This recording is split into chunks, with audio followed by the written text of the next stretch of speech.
Hi, Trevor here, reflecting on life through music. Thank you for stopping by.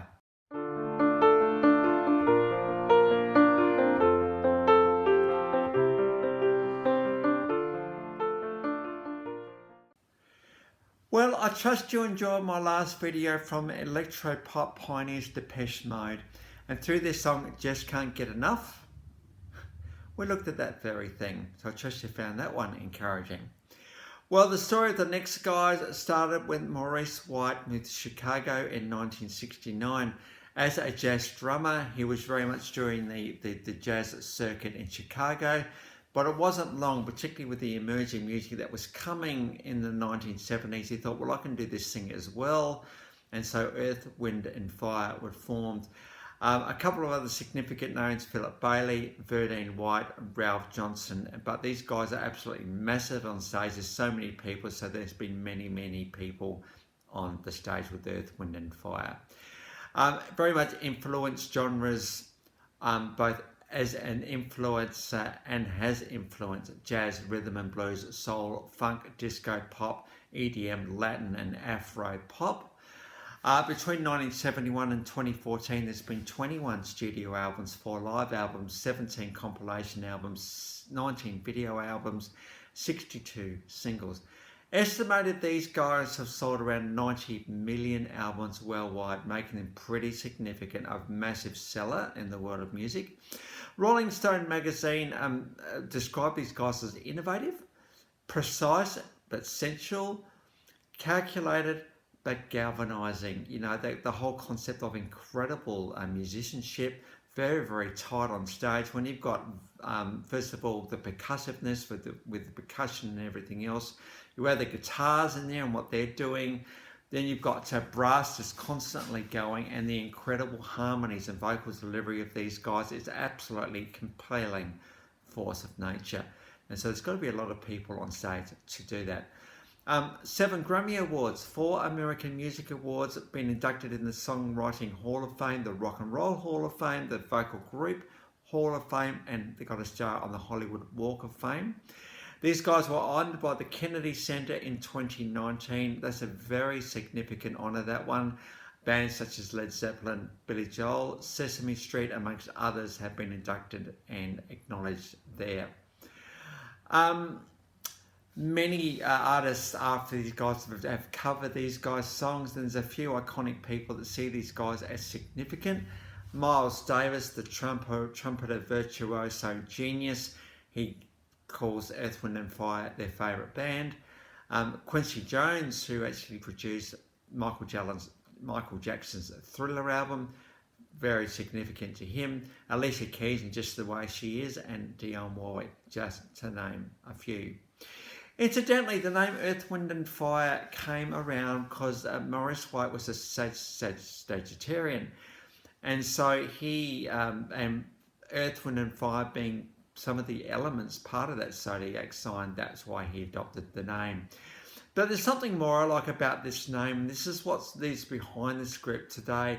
To me, it implies like a togetherness, a thing that is bigger than just one person, a group, a collaborative effort. In fact, the reason Earth, Wind and Fire were formed, because around the late 1960s, there was a major cultural revolution happening in the US. We had Martin Luther's I Have a Dream speech, and other people, including Sam Cooke, were all coming along and saying, hey, change has got to come, guys. And so these guys are thinking, well, yeah, change has got to come, but what can we do about a shared humanity? What can we do to actually make a positive difference, not just in our small part of the world, but in the world in general? And this is well and truly what Earth, Wind and Fire brought to the world. This is their legacy, and the world has become so much richer because of it. And I think, well, what can we say? You know, you think, well, I'm just one person. I can't do anything in the world, really. But you know what? You live in your own small part of the world. And you can make a massive difference in your small part of the world, a positive difference, a changing difference. Because you are you. You're the only person in the world that is like you and makes you quite unique. So if you don't try and make a difference, well, the world misses out. And that would be kind of sad. And that's just one small part of the world, but there's millions of small parts in the world. And if we each of us try to make a difference in our small part of it, well, you know what? The world can change.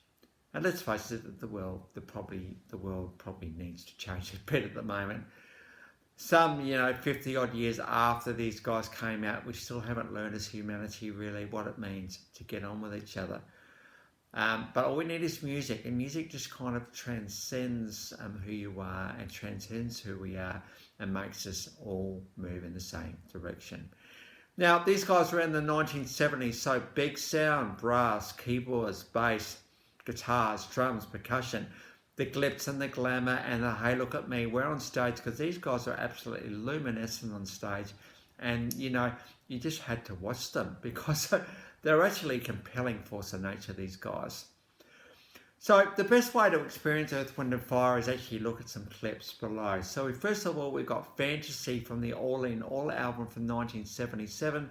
See how many, first of all, again, how many people on stage, how many people are in the audience in here, and just see their reaction, the audience's reaction. Every time when you're confronted with such a massive sound, you can't help but just get carried away with it. So we've got Fantasy. We then got another Earth, Wind and Fire classic, September, from the album in 1978, Best of Earth, Wind and Fire, Volume 1. Bit of a sign there that was going to be another volume perhaps, but it's nice to see a new song on a Best of album actually. This was one of their classics. We then go to American television, Good Morning America, and a bit of a medley. And again, how many guys are on stage, how many people are playing percussion, just the whole thing. And just watch the studio audience, how much they get carried away, including the presenters, because you can't sit still when you listen to these guys. We then got an absolute classic, Boogie Wonderland from the album I Am from 1979. Again, just shows off who they are as a band. And I thought I'd strip it back a little bit more with the song After the Love Has Gone, also from I Am of 1979. A little bit more stripped back. They could do the groovy funk pop kind of thing, but they could also do the very slick and cultured and groovy slower numbers. So I thought I'd put that one in there just for something different. All those clips, by the way, are live, which is pretty amazing. It's good to see that YouTube has well and truly documented these guys for the world to see. So the encouragement again, what are you doing in your small part of the world? Make a start. It's all about that first step. Well, if you've come back for another video, if this is your first time, the Life Reflections through Music, thank you very much for everybody hanging around. It's so good to see you all back. Thoroughly enjoying doing these videos and remembering some of these artists and this iconic one today. Well, that's it for today. Next time I'm going to go on to a little bit more of a personal reflection. As you probably gathered, I'm a lover of music. Well, that actually came from my mum. And that's what we're going to look at next time, because she had an incredible singing voice, actually, probably world class in lots of ways. But the choices she had made, and we love her for it. So that's where we're going next time. So until then, I'll catch you around. Bye for now.